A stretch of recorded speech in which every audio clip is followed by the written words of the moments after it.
ঠাকুর বলেছেন তার কাছে প্রার্থনা করতে হয়, আমাকে ভক্তি বিশ্বাস দাও। বিশ্বাস হয়ে গেলেই হলো, বিশ্বাসের চেয়ে আর জিনিস নাই।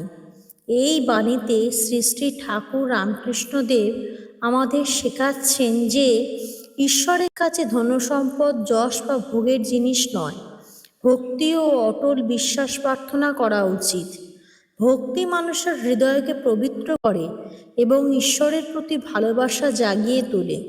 আর বিশ্বাস এমন এক শক্তি যা মানুষকে সব বাধা দুঃখ অনিশ্চয়তার মধ্যেও ঈশ্বরের উপর নির্ভর করতে শেখায়।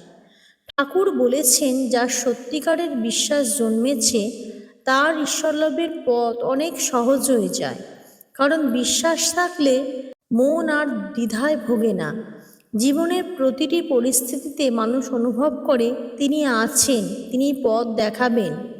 তার এই বাণীর মূল শিক্ষা হলো ভক্তি হৃদয়কে ঈশ্বরের দিকে নিয়ে যায়, আর বিশ্বাস সেই পথে দৃঢ়ভাবে চলার শক্তি দেয়। বিশ্বাসের চেয়ে মূল্যবান সম্পদ আর কিছুই নাই।